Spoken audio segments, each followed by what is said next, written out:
Manuel Tagle, buenas noches, gracias por atendernos. ¿Qué tal, Francisco? ¿Cómo te va? Un gusto de invitarme al programa de Carlos y al tuyo. Bueno, si nos puede contar un poco cómo surge esta idea de, es una especie de iniciativa política fuerte, ¿no? La de los empresarios cordobeses, mientras el resto de las cámaras está expectante a ver qué pasa, ¿no?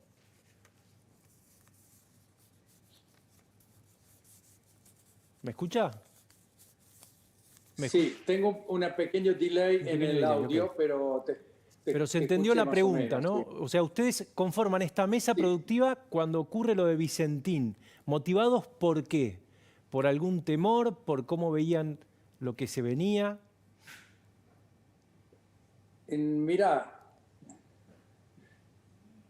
nosotros estamos muy preocupados como empresarios en la provincia de Córdoba por la situación económica que está viviendo el país, por el rumbo económico que le ha impulsado este gobierno al país y las consecuencias que estamos viviendo ya de desequilibrios muy profundos y que están generando grandes malestares en el desenvolvimiento de la economía en todos los sectores productivos. Por eso, esta unión que hicimos con el G6, que es donde pertenecemos nosotros con la Bolsa, que son 6 instituciones empresarias y 6 instituciones de la mesa de enlace del sector agropecuario del campo, fue una contribución muy valiosa que decidió el empresariado cordobés para unificar criterios, unificar puntos de opinión que creemos que son fundamentales en este momento que vive la República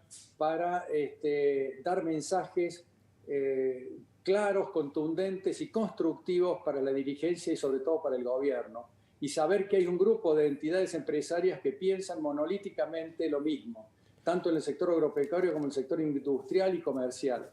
Y bueno, este es el objetivo y por eso es que Carlos le pareció interesante convocarme y los empresarios de esas instituciones me han designado a mí como responsable para Ujú. representarlos.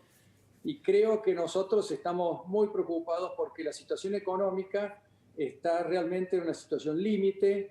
Hemos llegado a una situación en que hay una gran desconfianza, una falta de previsibilidad y una falta de certidumbre, y esto es lo peor que le puede pasar a un país para lograr resultados económicos razonables y generar bienestar en la sociedad. ¿Qué es Y lo que bueno, más, Emanuel, dentro de eso, Sí, perdón, sí, adelante, sí. no, dentro de eso nosotros vemos que hay aspectos políticos que están contribuyendo, además de los errores económicos que se cometen, como el cepo cambiario, que ahora te Ujú. explico un poquito cuál es lo que está sucediendo, pero hay otros errores políticos que están contribuyendo a generar desconfianza e incertidumbre y que hacen inviable cualquier intento de recomponer la situación económica en el país. Por ejemplo, las usurpaciones de tierra, que Ajá. nos están preocupando mucho a todos. Hay 12 provincias que están con usurpaciones de tierra, en Córdoba, en Calamuchita. Yo he visto personalmente que ya están usurpando tierras y el presidente y el gobierno no está tomando una posición clara y contundente con respecto a esta situación y eso genera una gran incertidumbre porque está en juego la propiedad privada. ¿Qué Y la tendría que propiedad hacer el privada es el presidente, bastión. Manuel? ¿Qué tendría que hacer el ¿Cómo? presidente? El presidente, ¿qué tendría que El, hacer con este tema? el presidente tendría que dar un ejemplo de respetar los principios republicanos y decir que la propiedad privada está en la Constitución y que debe ser respetada y poner las fuerzas de seguridad para realmente evitar que estos acontecimientos generen zozobra en la población y en la sociedad en su conjunto, porque este es un comienzo y no se sabe hasta dónde llega. Y la verdad es que lo que está pasando en el sur con los mapuches, todas estas cosas, tienen que ser controladas porque una sociedad que no tiene orden, obviamente no tiene credibilidad, no tiene confianza y es imposible desarrollar cualquier plan económico que tenga éxito o que sea exitoso. Por otro lado, también todo esto que ha pasado con la creación del NODIO, Ujú. el desmantelamiento de la organización anticorrupción, el proyecto de la reforma judicial, que va para realmente pretender un proceso de impunidad y que no es necesario en este momento bajo ningún punto de vista. Bueno, son todas señales que el mercado, los inversores, el aparato productivo lo están tomando realmente con mucha preocupación porque ven que, por ejemplo, lo que está sucediendo con la brecha cambiaria. En un momento en que el dólar oficial está en 80 pesos y el libre está en 180, 190, es inmanejable esa situación porque genera también una gran incertidumbre en la definición de los precios. Por eso, y a raíz de esa situación, que el cepo y la brecha cambiaria no es otra cosa que el termómetro de la desconfianza que hay en el país y en la conducción del país. Y esto es lo que nosotros creemos que debe ser revertido, porque si no, el país no se va a poner en marcha. ¿Usted cree que viene... Otro de los... Sí, ¿cree que viene una devaluación fuerte?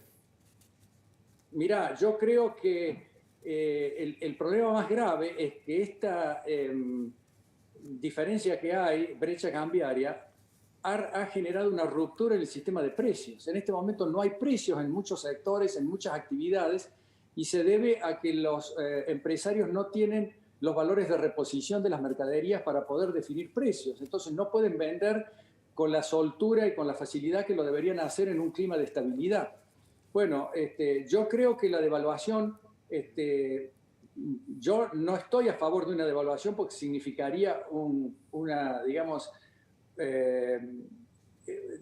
un empobrecimiento de la sociedad, generaría problemas de un proceso inflacionario más agudo, pero si no somos capaces de bajar el tipo de cambio libre y reducir esa brecha, obviamente se va a tener que producir una devaluación porque el termómetro, que es el precio del dólar libre, sigue siendo el que determina el nivel de desconfianza que tiene la sociedad sobre la política económica y el gobierno que está conduciendo los destinos del país. Me llama la atención que hable del nodio, ¿no?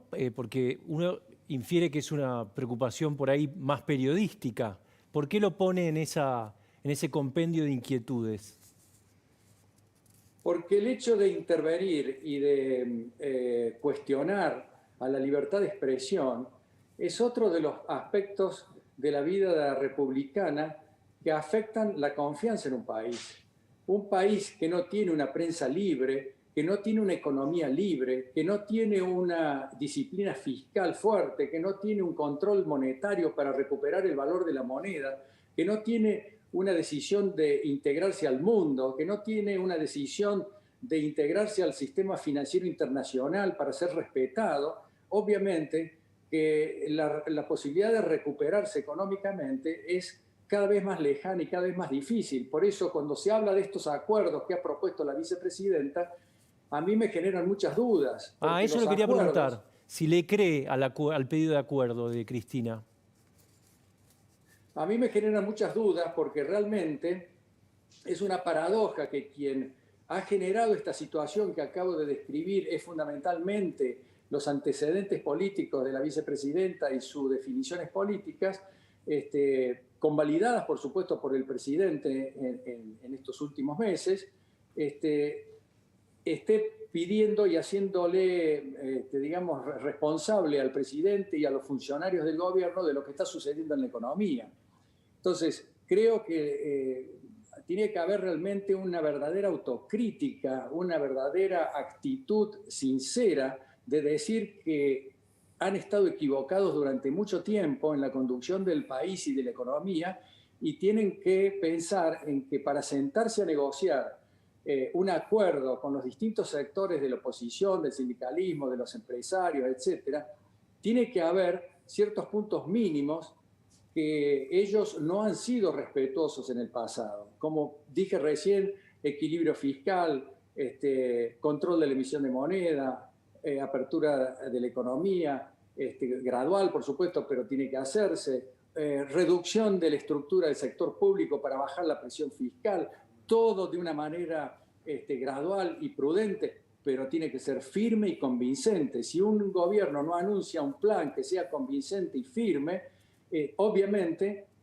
no va a generar la confianza que todos necesitamos. Y con esto, mira, Pancho, te comento, el impuesto que han armado para aplicar al sector productivo, El aporte que se llama solidario. aporte solidario, es realmente un despropósito en un momento en que el sector productivo está necesitando apoyos del sector público más que exacciones con impuestos, porque necesitamos un sector productivo que esté vital, que esté líquido, que esté lo más saludable posible desde el punto de vista económico para iniciar un proceso de recuperación después de esta pandemia. No hay ningún país en el mundo con una presión del 42% del Producto Bruto de presión fiscal que se le ocurre aplicar un impuesto al sector productivo que va a gravar campos, va a gravar empresas, propiedades, maquinarias, todos artículos de la producción que son activos y que muchos empresarios van a tener que salir a realizar bienes para poder pagar este impuesto. Y Ahora, esto el es argumento, es... perdón, el argumento oficial es, bueno, pero en una situación como esta, tan crítica, los que más tienen que hacer un esfuerzo, ¿no?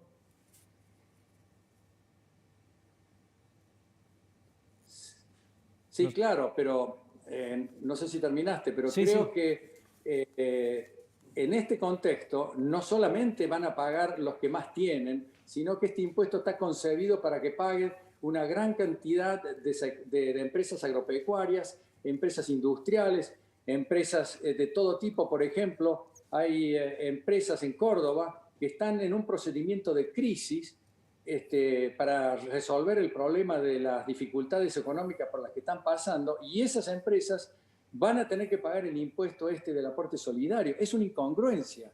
Cuando a la calle Pou se le preguntó, ¿usted va a aplicar un impuesto a la riqueza, a las fortunas, al aparato productivo? Él dijo, de ninguna manera, necesito tenerlo a ese sector pujante, vital, para que me ayude a recuperar el país, a resolver el problema del empleo y de la pobreza.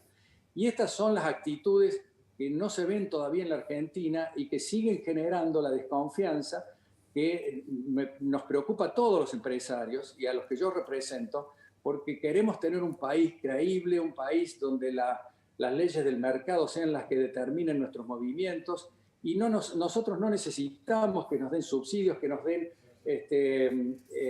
créditos subsidiados y protecciones desmedidas. Necesitamos que nos den libertad para poder actuar con absoluta eficacia y eficiencia en el ambiente en que nos desarrollamos y tener la tranquilidad de que ningún funcionario va a interferir en las acciones de nuestras empresas para generar distorsiones que siempre son nocivas. Manuel, muchísimas gracias, muy amable, ¿eh? Te agradezco mucho, Pancho. Es un momento difícil, Sí, pero sí. todos estamos preocupados y lo que hay que hacer es cambiar el rumbo, tomar ese coraje y pensar que eso es lo que nos va a salvar de este proceso de decadencia que está cada vez más preocupante, pero que tiene solución con una decisión de coraje, de firmeza del gobierno y de un grupo, por supuesto, que se acerca a conversar y a llegar a un acuerdo sobre estos puntos que son vitales respetar con visión de futuro. Muchas gracias. Muchísimas gracias. En el próximo bloque le quiero preguntar a Luciano Laspina, bueno, por toda la cuestión económica, el dólar, qué va a pasar mañana, cómo va a abrir el mercado, pero además, cuando Cristina dice el que toma las decisiones es Alberto Fernández, económicamente, ¿lo empodera o lo perjudica? Ya volvemos.